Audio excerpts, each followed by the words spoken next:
to have a backup. All right, so I'm getting ready to take us live. I love you both. I Love love you. I you. love Good you to both see too. you. Laura and I were saying, like, my gosh, we're all real family. We miss I each other and know. we don't hang out enough. No, I love this time. It's like when we get to catch up. I know, seriously, right? Okay, Mm. so I'm going to go live now.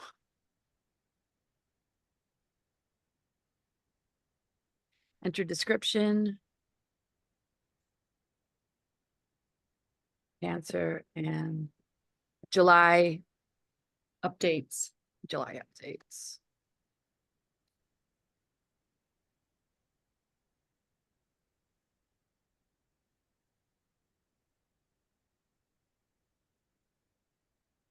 Hello, everybody. Happy new moon to you. This is Laura Eisenhower. I'm here today with my two good friends, Raquel Spring and Seth Leaf-Pruzansky. And we love to come together and talk about the new moon each month. So we have a bit to share about what's currently going on and what's happening in July. Raquel is a fourth generational astrologer and just, wow, a wisdom keeper for sure.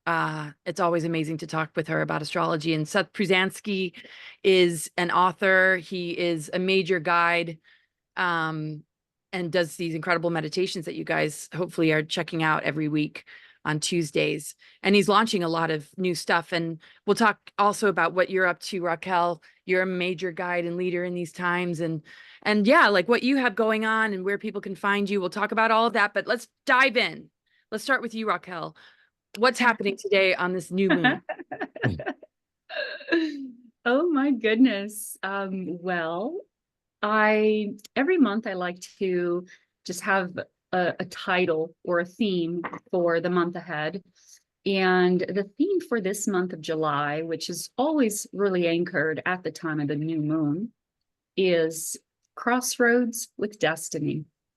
This is the theme that I've been giving this new moon in Cancer and, of course, the month of July. So I just want to start off with that, and I want to know how you both are holding up and feeling this incredible moment that we are in. How are you feeling it, Seth and I Laura? love that. Yeah, Yeah. go for it, Seth. How are you So for feeling? me, it's kind of like I always come back to the same kind of message. It's like, wow, there's an invisible force of bioelectricity. It is the miracle of life. It is us. It is in all of us. We are an extension of it. And it seems like only now are the masses starting to even consider it. So I'm doing miraculous. Wow, that's amazing. Well, that's a collective threshold then to Mm. be realizing this, huh? Starting to Yeah. realize it. Wow. Yeah, well, I don't, I just kind of riding the waves, and looking forward to just where we might be next year. Not to not be in the present moment, but I mean, we're definitely in a time of development. I mean, that's always the case, but when I look at the growth periods that these times represent, and the fact that Neptune's moving into Aries, there's so much about preparing to really embody the divine template, the divine blueprint. Because I feel the Aries energy with Neptune is like the divine human. You know, we're more connected to our creative imagination, the spiritual, the unseen realms. We take more responsibility for the things that might have gotten in there that aren't for our best interests or health, and how that really enables the things that we don't want. I feel Yeah. it's a time of really, really like getting clear with ourselves in that way, with Pluto moving into Aquarius. But at the same time, you know, what are humans going to decide? But I think the theater is getting ridiculous, that we're being traumatized awake and we're being sort of made fun of awake or embarrassed awake. I mean, you can't see what we're seeing on the world stage with any kind of shred of common sense and take it this seriously anymore. And I think, you know, it's traumatizing because of the agreements people have made, but it's also, if there can be some sort of levity and humor and the remembrance of falling back on the self, you'll realize that there's nothing that we can't override, overcome, or de-weaponize. And I feel these extraordinary abilities, like you've been saying, Raquel, we're becoming like superhuman. We're learning to access this stuff. That's the development I'm looking forward to, is watching this breakthrough in each individual as they move. Yeah, forward. it's interesting that you brought up Neptune, because Neptune just stationed retrograde, as you know, just a couple days ago. And what's interesting about this Neptune stationing retrograde is that it is literally minutes away from entering Aries. It's the closest it's ever been to the grand finale in Pisces. So it is like just at that edge. And I feel like this is also why both Seth and Laura, in their own ways, are bringing up this like need to just get over on the other side, this new way of embodying spirituality, which is really what Neptune and Aries next year is going to start to bring. So, but we are still at that grand finale. So the last few degrees of any sign, really, and especially Pisces, there is a sense of urgency to complete the themes of Pisces. And it really is this moment of taking off the rose-colored glasses. This is what Saturn, who's also in Pisces, along with Neptune, and also just stationed retrograde recently, is all about. It's like, let's get real. Let's get really real about including spirituality. I was just talking with a friend yesterday how there is a huge shift in the spiritual paradigm, in spiritual communities. You know, that whole like new age, and that was all the age of Pisces, you know, and this is all coming off with the rose-colored glasses. And it's now we are coming into the stage of like, it needs to be embodied. If you can't just talk the good talk, like we really need to embody it. So I think the sense of urgency that's coming through with the Neptune stationing retrograde in preparation for the embodiment next year is pivotal during this time. Oh, totally. And what's interesting is, you know, the Saturn sort of reality that we get through the news, it's like taking seriously, like what's real and what isn't, what is a programming, what is a distortion, what is, you know, feeding into the rose-colored glasses, or like the fear and the panic, everything relating to the realm of delusions and illusions. What are the highest illusions that we can connect with that isn't an illusion? It's mystical, it's spiritual, it's in high integrity, it's connecting to the higher dimensional energies instead of the astral, with the imposters, with the entities, with the false light channelings. And it's amazing because the spectrum is so wide, because it has sought to target every mindset to like draw it into something external instead of internal. So taking charge of like being a lucid dreamer of this reality, recognizing which belief systems don't resonate with our physical health and physical body, the reality of the physical structure, Saturn. And there is so much rose-colored glasses in denial and just making excuses for. And that's why I didn't mean to say like us being made fun of awake, but like as a collective, but just even the debates and just the madness, you know, just seeing a pregnant man emoji like this, it's like, what? Anyway, the shit show is part of the Neptune at the last degree of Pisces. It is that shit show as well. But it's important to remember that Saturn is there as well. Like Saturn really is there to help us be real and ground in the new reality that we're creating. And as a matter of fact, Saturn is so in focus this month because Saturn is the ruler of Capricorn, which is where this month of July, we are having 2 full moons at. So it really is emphasizing Saturn and this aspect of getting real, you know? And so a lot of this aspect of getting real, it just, for me, every time I feel into it, it boils down to this new sense of autonomy that we are learning how to develop. It's like I wrote in my last newsletter, I said, look, if we are really going to be walking into this Pluto and Aquarius and learning about freedom and having freedom, like we got to start with the very basic principles, which is getting a hold of the steering wheel of our life instead of just allowing other people to come and do it for us. So this is in every aspect of society, including spirituality. We are being literally forced to wake up, get a grip on our steering wheel, and learn about this new sense of autonomy, which is what Neptune and Aries is going to be all about. This is like this new leadership that comes from within. Totally. What are your thoughts about that, Seth? You know, I would say just kind of like what I did say, we are all that miracle. We already are everywhere, everything, all the time. But the only difference is we each have our own layers, right? We're born into these bodies with our ancestry the way it is. All these layers and things just keep stacking on top of how we perceive reality. And if we just realize that's the stuff we can get rid of and not hold on to, and then that reality of life is a miracle, we are miracles, it becomes manifest because it already is there. Yeah. Yeah. Totally. So we should talk about the qualities of this new moon there's a Venus square Chiron. Mm. And because these are themes for the month ahead, how do you navigate the Chiron squares? I mean, some have it in their chart, some have it in their progressed aspects. It's never really comfortable, but I think some people look at the squares, and we've talked about this before, where this is going to be a chronic condition, or it's always going to be there. Or it's just there's not maybe a readily available solution. But you know, I want to hear you first, and then I can sort of share my thoughts about it. But for today, you know, we have a harmonious aspect with Saturn and Pisces, but there's also this Venus square Chiron, and then moving into the weekend, Venus square Eris. So it seems like something might get dredged up to the surface and become a conflict. And obviously it's going to hit us all in different ways, but how would you describe these squares with Oh my Chiron? gosh, there's so much. I have so much to share. Oh my gosh. Can you see the screen? Yeah. Yeah. So the reason why I'm calling this new moon and this month of July, this is the new moon happening in just a few hours from now at 14 degrees of Cancer.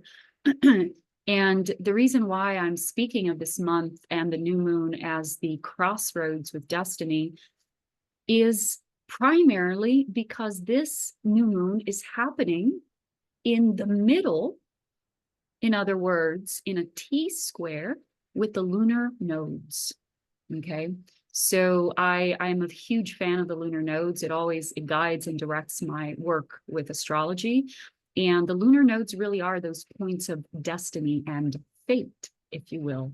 So these really are the predetermined landmarks that we have that are set in place by the greater cosmic clock, because this reality is mathematical. Okay, there is a precise rhyme and reason and timing for things. It just is what it is. So the lunar nodes, they are part of this cosmic landmark, and anything that happens that activates either the south or the north node of the moon, they awaken these events that have to do with our destiny. In other words, the predetermined events by a higher consciousness. So anything that happens with the lunar nodes, they bring this feeling of like, wow, okay, this was meant to be. And when anything happens in the middle of the lunar nodes, in other words, in a T-square, it really is this like no wiggle room. There is no way right or left but to face the theme that is marked by the middle, right? The T-square. So in this case, we have the sun and the moon and the new moon, which is setting the theme for the whole month, in the middle of the lunar nodes, and really bringing us this collective feeling of fate and destiny. So this is primarily the reason why I've been calling this new moon and this month the Crossroads with Destiny. Now, in the last new moon that we did, which was the new moon in Gemini, the theme for that month, because I have these themes every month, was the golden window, right? The golden window of 2024. And the reason why it was the golden window, well, two reasons. One is because we reached the very, very, very, very, very, very first insights of the new beginning that we are going to be understanding more about for the rest of the decade. But last month was literally that threshold into the new beginning. So the second reason is that because of this is pivotal. We haven't had this since, the whole COVID and 2020 started. This allowed us, it gave us the window, the necessary window to start to finally recognize what works and what no longer works for us. And this came a lot through the challenges. We had a lot of squares to Saturn last new moon and last Gemini season. And this was really actually showing us where our limitations and where our boundaries are in life, where our yeses are and where our nos are at. So that by this time that we move into Cancer season, it really is, okay, you had your moment to get clear. Now what? And this now what is this collective moment that we are all facing, which brings us to Laura's question about what about the square to Chiron? Well, Chiron represents our wounds. And also, where our wounds are is also where our greatest teachers in life are. Chiron is also the great teacher, the great master, healer, and teacher. And so it's important to understand before we jump into the squares that Cancer season is making to Chiron, it's important to remember that Chiron is holding in place the landmark that was left by the Aries solar eclipse in April. So anything that activates Chiron, whether it's conjunct or square or whatever it is, or trine, it is activating the energy of the eclipse, which really is an energy that is in place for the whole year. So these are merely moments of awakening and continuing the story that was seeded by the eclipse on April. And so the eclipse we had in April was conjunct Chiron. We can't forget that. And it really is this whole theme of being honest with ourselves. You know, there are deep wounds that we've carried generationally, collectively, individually. And it really is time for us to shift this, transmute it, and bring the lesson, right, from the teachings of this wound. And so this phase of the square, because last week it was Mercury. Mercury was in a square with Chiron. Now it's Venus on the new moon, again, setting the tone for the whole month. And by the end of this next week, is going to be the sun. So these recurring squares to Chiron are very vulnerable. Everybody I've been meeting with for sessions and just everywhere, all over the place, it's this very tender place that people are feeling. I've been calling it the bittersweet, tender moments, where we are having incredible realizations that they may not only be comfortable, but we know it's time to move on. We know that we are transforming. And so it really is coming to terms with those parts of us that we've been holding on to, that we have not wanted to let go. All the right reasons and excuses, but we are now finally realizing they don't work for us moving forward. So this will involve a lot of practical things like relationships, moving houses or living locations or saying goodbyes. And it is a bittersweet moment. But on the other hand, we are also having this golden opportunity to start finally welcoming the new energy, which is really what Mercury paving the way in Leo, conjunct Vesta, trine the North Node is all about. Soon Venus is going to join, and then of course the sun and Leo season. So we really are in this crossroads with destiny right now of being real with what's ending in our life and what is calling us to the future moving forward. Thank you for that. Yeah, and I'm also seeing like a Pluto square and then the opposition to Venus coming in this month more strongly. Oh, you mean the opposition?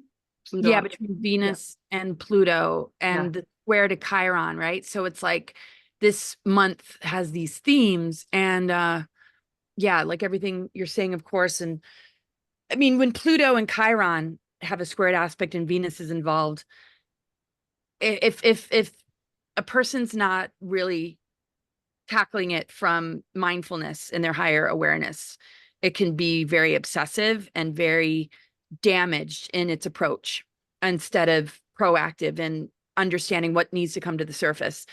When we look at personalities that are operating from programs or triggered aggression or wounds that they can't unravel really, they might be off medication. They might have been taking medication, and we know pharmaceuticals don't lead to anything good at the end of the day. Not to say anybody who takes them is on a, terrible trajectory. It's just, there's some that are very harmful. And I don't want to get into that, but I mean, there's a massive healing crisis going on, and an unevolved or awakened individual might just act out, might want to hurt others. you know, some of these aspects are ones of like stalkers and predators and, you know, really, you know, dangerous energies.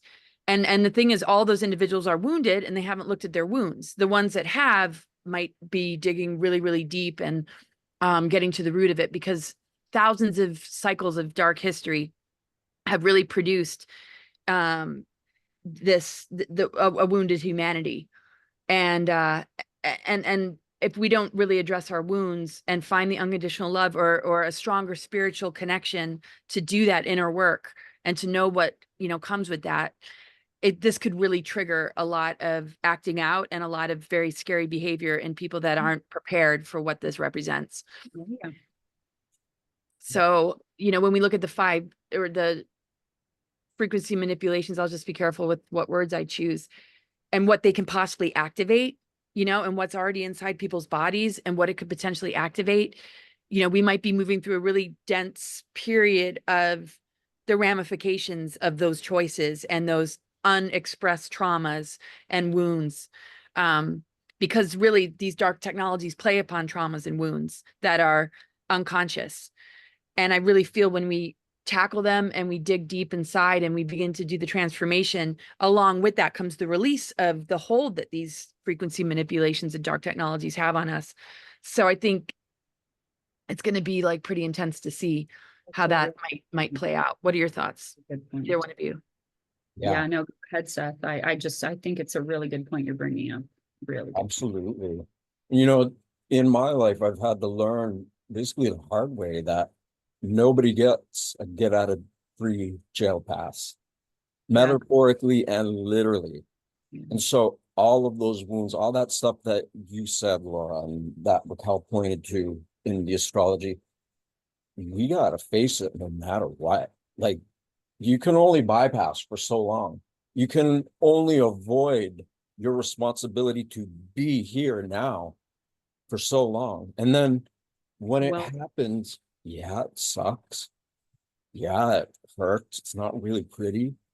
All of that stuff is there, but on the other side of it is what we are, what we've always been. And again, this miracle of life, like, it's here, it's now, we're it. And when we bypass all of these small little socially indoctrinated languages and words and all these things that everybody form a sense of self around, it's not who you really are, just a little tiny speck of what we all are. Let's embrace the ocean. As you're saying that, Seth, I'm just like having this image of, I mean, I'm sure we've all gone through at some moment something that we were weaning off of, right? Whether it's medication, whether it's alcohol, whether it's drugs, or even coffee, right?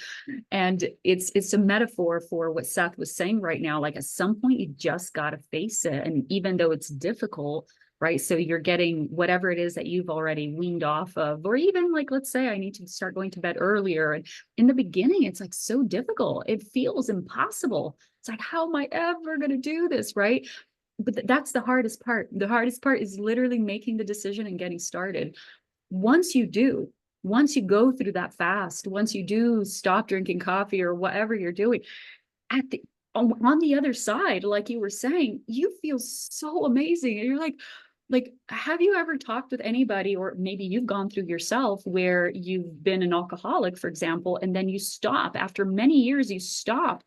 And it just feels amazing. It's like, oh my gosh, I can think this is who I really am. And it feels so good.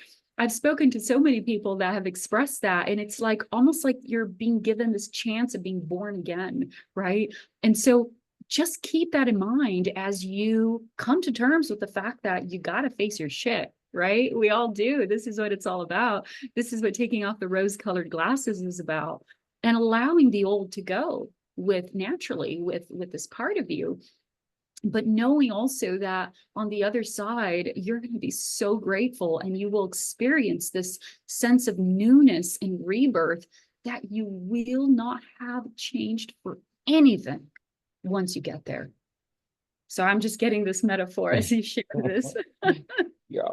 Yay. Oh my gosh. And so many more healing tools and modalities and ways to heal, and really just, you know, all the unconscious wounds coming to the surface. It's like, really, like you said, the reality checks, really realizing, what we've been consenting to or agreeing to. I know a lot of us have stepped away from all that a long time ago, but those that are just hitting that for the first time, it's, I think also coming to terms with betrayal, being lied to, and the depth of intensity that comes up in a person when they're processing through that. And then realizing, like you said, when you're on the other side of it, you're getting closer to yourself. You're realizing the much larger picture is not that we've just been here betrayed and deceived and given all sorts of psyops or false flags to consent to that enslaves us further. When we let go of that, we're actually realizing the divine connection we have with nature and cosmos and our own abilities to manifest a much, much greater future. So in the temporary, it might be a hard and harsh thing to come to terms with, but the revelation is like, oh my gosh, we don't have to buy into these scripts anymore that were never even favorable and looking so great or looking so good. That this betrayal just shows that there's a much vaster and kinder and more benevolent and beautiful future that we can manifest and coming together and working with each other instead of playing into all these games which conquer and divide and cause more pain than it's worth. No. Yeah, as you're speaking, I'm just taking a look, astrologically, one of the places where we are being called collectively and individually to experience this great release is in Libra. This is where the South Node is right now. And the South Node is always a door of letting go. Now, the South Node in Libra is also ruled by Venus, who is in a square with Chiron. So they're all kind of speaking of the same thing. Venus ruling the South Node, and the South Node really is where we are collectively and individually being called to release. You even see the Black Moon Lilith here right next to the South Node. So, the South Node in Libra represents above and foremost relationship. And there are a lot of really big relationship dynamics going on now that have to do with being real, taking off the rose-colored glasses and accepting this new phase that we're in. There is going to be a lot of moving on. There is going to be a lot of shifts in friends, in love, in matters of the heart, and of course, values. So yeah, I'm just taking a look here, and take a look at your own chart and see where Libra is and where you are being called to release during this time. Because this is also where the eclipse and the eclipses, right, have been and are happening this year, Aries and Libra. So it's important to just notice this, because it can give you a lot of insights about your life and start narrowing down areas of your life that you are being called to release in. And you know what? Speaking of relationships, I just made a relationship course that I'm giving away because it's so important, right? Like everything is relationship, everything. Like, and you really, really get down to it. And part of why we don't have really harmonious relationships with others in the world around us is because there's still quite a few dark spots in us. So we haven't made that marriage consecrated of who we think we are and what we are, this life force. So if anybody wants it, just go to my site and it's either there public. I think I have it posted, but if not, just email me through the site and you can have it and share it. Amazing. Thank you. And what about you, Raquel? What do you have coming up? And before we close, any other things you want to mention about July or this new moon? And maybe before we close, Seth, you can close out with a meditation if you're up for it. Absolutely. Yeah, sure. I'll just add here and then I'll let Seth chime in. I was remembering also, because we were talking about Saturn, and Saturn being very important right now. And like Laura brought up, Saturn is in a trine with the new moon, so it is important to recognize this, because this trine with the new moon is also giving us that ability to really buckle down and do the work.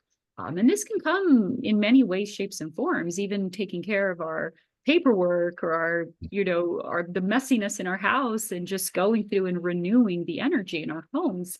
But ultimately, we want to use this energy of Saturn trine the new moon to really help us do the work, really get real and serious and know that from this point forward, things are not going to be getting any easier. As a matter of fact, we are opening a very important window of about 6 to 9 months at least into next year, where things are going to get, this is where we're really, really, really going to be pushed to take these quantum leaps. So if we're going to do this anyway, we might as well start now, right? That's the way I look at it.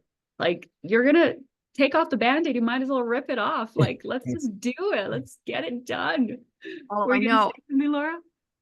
Oh yeah, no, I love it. And just also just the Mars Uranus that we've been experiencing, and like you Yeah. said, on the other side of all this difficulty is like literally the diamond heart, like literally the pressure that forms a diamond that like really pushes you to move through the obstacles, the frequency fences, the gatekeepers, all these things that have infected us and kept us in this, enslavement, whether it's the rose-colored glasses form where, we feel a false sense of security from the false parent partner of this lower density that we're Mhm. breaking through. It's like on the Mhm. other side of it is embodiment of the higher mind participating fully Mhm. in our choices and in our future, in our direction.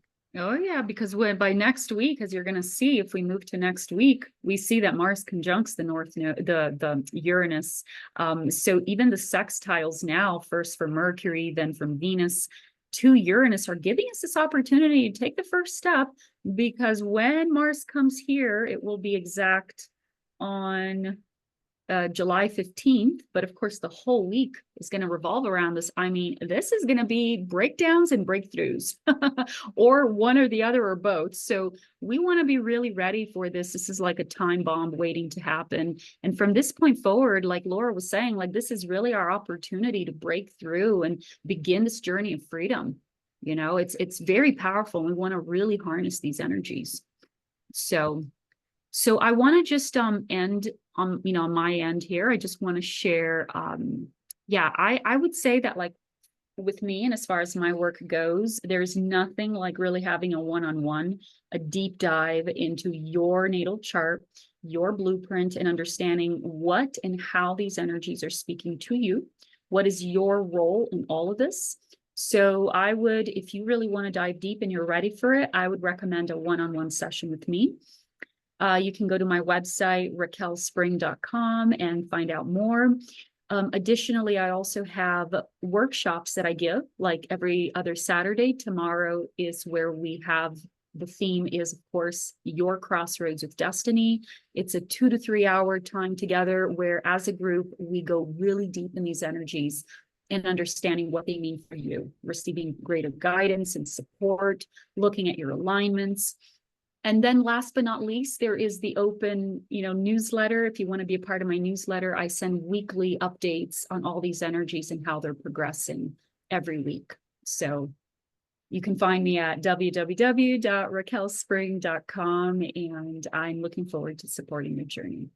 Awesome. Well, before you start, Seth, I'll just share my website, cosmicgaia.org, and I do very similar that Raquel does.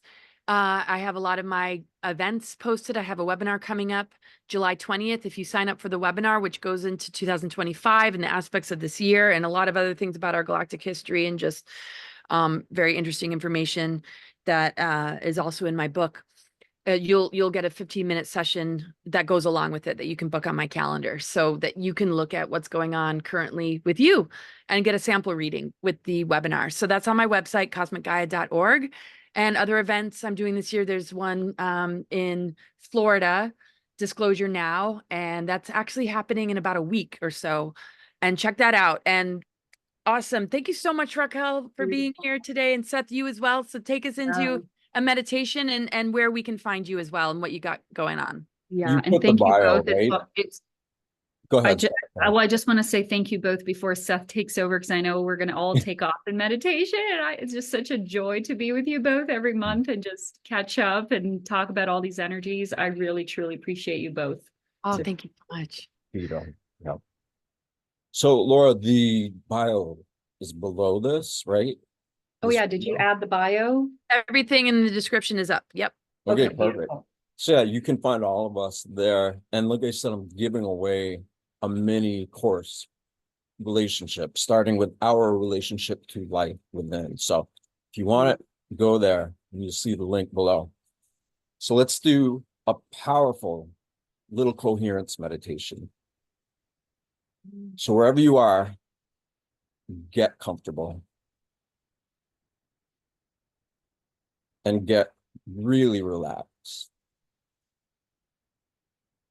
Allow what is ever holding you up, your chair, your bed, your floor.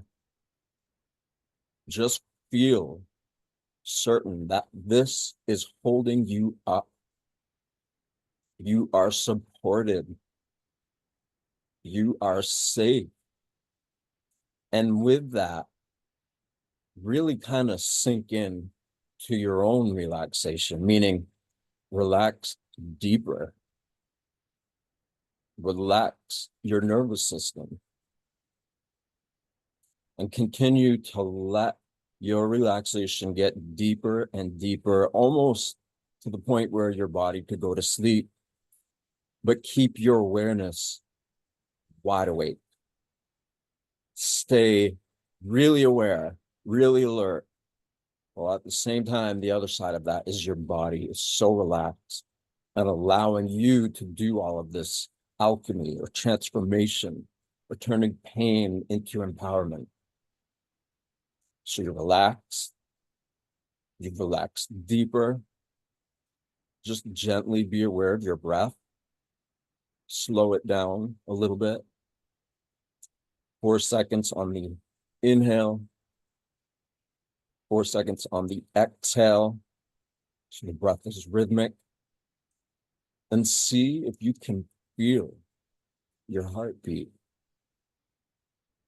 And if you can't, it's okay. You know it's there.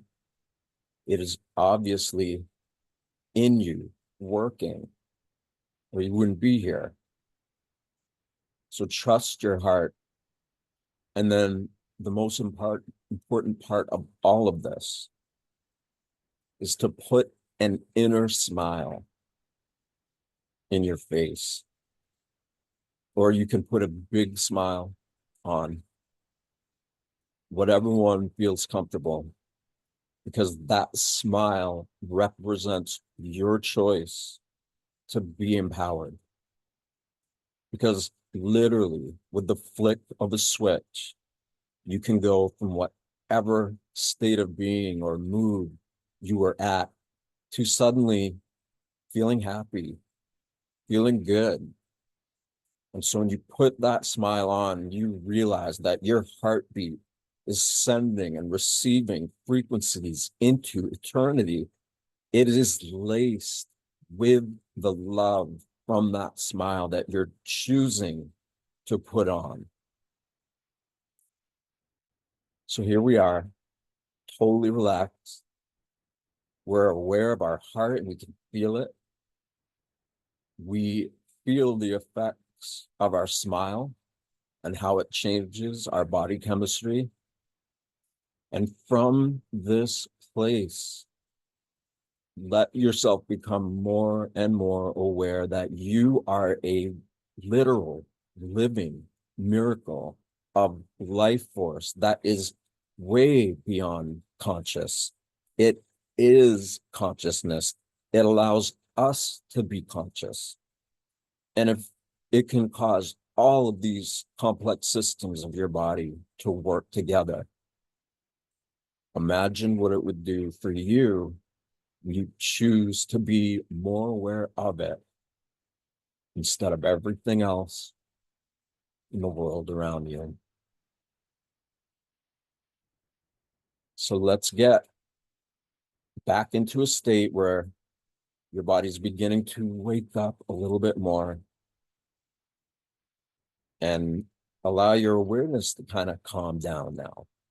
So it's the opposite. Your body's coming back into a waking state, but your awareness is getting a little bit more lower. You're not so intense and focusing. And then rub your hands together, create friction, get it hot, and take the palms of your eyes, palms of your hand, and put them over your eyes and notice if you see any geometry or flashes. just make note of whatever it is that you see, because this is one incredible way to keep developing this internal awareness that we all are and that everything is. And when we start to celebrate that, instead of obsessing and stressing out on all the really intense things in the world around us, we become empowered. We begin to get back into tune with what is really happening, the real news. So thank you, Laura. As always, you're amazing. You have such a great friendship now for a long time. And Raquel, same thing. Like, we've all known each other for a long time now, and it's relationships are so important, friends, family, care, love, empathy, the willingness to help others when they're down. We're made for this. I appreciate you both so dearly, and I can hardly wait for our next new moon talk. You guys. Thank you you so much. It's been wonderful. Thanks everybody for tuning in. Thank you. See you next month, next new moon. Bye. Bye.